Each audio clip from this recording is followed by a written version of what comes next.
Hey everyone, welcome to Sam's Sports Corner episode 66. We have first time ever and now first time reoccurring guest, Neil, Chief One Hung Low Wesley.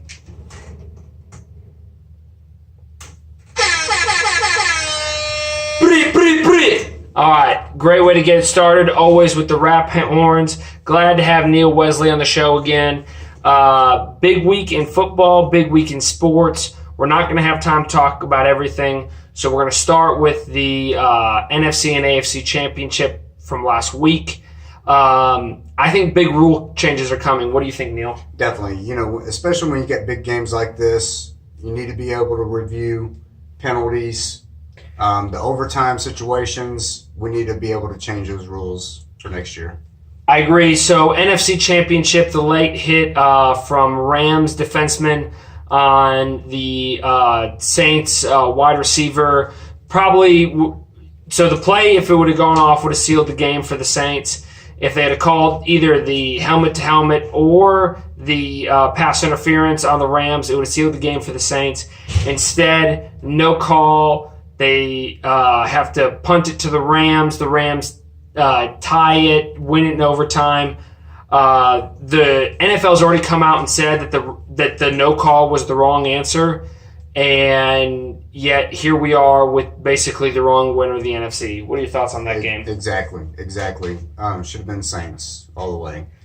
Should have been the Saints, and everyone is speaking out about it. So I think we see a big rule change coming, something with reviewable plays for non-calls or calls, things like pass interference, helmet-to-helmet contact. Some of these holding should never be reviewable because holding happens on every single play. But I think we're going to see more challenges available to the coach next season, and I think it's a good thing. Yep. Then moving right along to the AFC, the overtime situation there is garbage. I'm sorry. I've been saying it for absolute years. I've been saying that the NFL overtime rules are garbage. Both teams should have a chance to touch the ball. Thoughts there, Neil? Exactly. 100% behind that, just like in college. Yeah, so we have the option to go with the same as college, where both teams in a shootout have a chance to hold the ball. In case you're not tracking, the background here is the Patriots win the toss in overtime with the Chiefs. Tom Brady does what Tom Brady does, marches it down the field, and scores a touchdown. So the Chiefs don't get a chance to get the ball. The game's automatically over. So let's keep in mind real quick that Patrick Mahomes didn't get to touch the ball. The number one offense in the country didn't get to touch the ball. That's the only reason they were in the playoffs in the first place. The Chiefs' defense was ranked 31st in the country at the end of the regular season. So we all knew what the outcome of the game was as soon as Tom Brady won that toss. Patrick Mahomes, that electric sumbitch, and that offense, those weapons he had around him should have had the chance. I'm thinking either sudden death like college where they both get a chance to hold it. I'm thinking a full quarter is something I've often been a proponent for. You run into money issues there and sponsors, commercials, all that. I don't mind the sudden death thing. Mike Florio from Pro Football Talk has brought up an idea where the offense and defense of one team are on one side of the field and the offense and the defense are on the other side of the field at the 10-yard line, and they go back and forth. Sounds wild. I don't know how you... Wild. I honestly, I like the college rules on the overtime. You go back and forth. And even college rule I like is having to go for two. After the first overtime, you got to go for two. It happened... Who was LSU playing? Was that Texas A&M? It was Texas A&M. Yep. 7 overtimes. It was electric. The money was flowing for the NCAA. It was flowing for sponsors. It was flowing for gambling. It's all around a great way to do it. I think you move to a shootout style where both teams get the chance to score, and you got to go for two after the first overtime. Yeah, That's I agree. I like that. So I think we'll see some big changes coming to the rules. Preview coming up for the Super Bowl. We got Patriots and Rams. What are your thoughts, Neil? I expressed last week I'm not a big Rams fan because they moved from St. Louis. The Pats are going to do what the Pats do. I think that Rex Burkhead's going to have another big game. Former Nebraska Cornhusker. So I think he's going to really go out and show out this week. I like that. really, really showing out for the fellow Midwesterner, the flyover states there. I like that. I agree with Neil completely. Tom Brady is going to do what Tom Brady does and what the Patriots do. They're going to go out there and they're going to handle their business because that's what they've done time and time again. Tom Brady's a different human being right now, saying things in interviews like, I'm the baddest motherfucker on earth. And, he has been going off.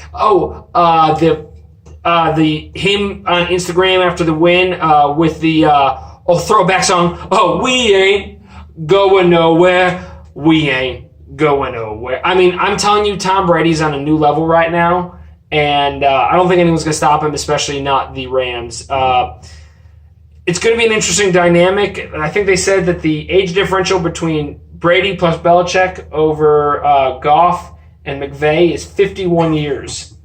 Absolutely outrageous. A lot of experience. Yeah. So we'll see how it goes. It's going to be an interesting game because the Rams have a great defense and a great offense. Obviously, they're the Super Bowl. But Patriots all the way, and I'm taking the over at 56.5, just so everyone's tracking. Yep, I'm taking the over too. Sounds great. Moving right along, the 2019 Baseball Hall of Fame class ends with Mariano Rivera, Roy Halladay, Mike Mussina, and one more. Doesn't matter. Edgar Garcia. Martinez, whichever name. So my problem with it, great class. We're talking really great players, right? The problem is the missing names. Sammy Sosa only got 8% of the vote. Sammy Sosa, who in 1998 became the player with the third most home runs in a single season. He's got the 9th most home runs of all time, and he's not in the Hall of Fame right now. He misses voting by 92% of voters. I understand he's a weirdo. I understand he left the sport in a bad way. It's not great. It doesn't take away from the fact that he's probably he is one of the greatest baseball players we all living ever saw. And I think it's a travesty he's not in the Hall of Fame in this class. What are your thoughts, Neil? Definitely. And then you look at number 5, Kurt Schilling, phenomenal. Number 6, Roger Clemens, phenomenal. Number 7, Barry Bonds, another phenomenal athlete. All of them missing out. I think what we are seeing is the baseball writers who get to vote on the Hall of Fame continue to screw the players and us, the fans, with what is right. They are putting their own spin on what they think is morality, and it's trash. Barry Bonds, Kurt Schilling, Sammy Sosa, sure as Joe Jackson still not in the Hall of Fame. Let's talk about Pete Rose, the greatest baseball player of all time. And these folks are not in the Hall of Fame simply because the baseball Hall of Fame, the baseball writers think that they know best. I think it's garbage, and there needs to be a change in the system. I don't know what the change is. Some smarter folks than me and Neil here are going to have to figure that out. You got any closing remarks here, Neil? Hell, I even named one of my sons Joseph Jackson after shoeless Joe Jackson. So I'm 100% behind him getting in. Yeah, I'm sick of these writers deciding what morality is and who gets in based on. It's about on the field plays is what it boils down to. And I think you said it a little bit earlier, is steroids make you strong, but they don't give you the skill to hit the ball or to throw the ball in the correct spot.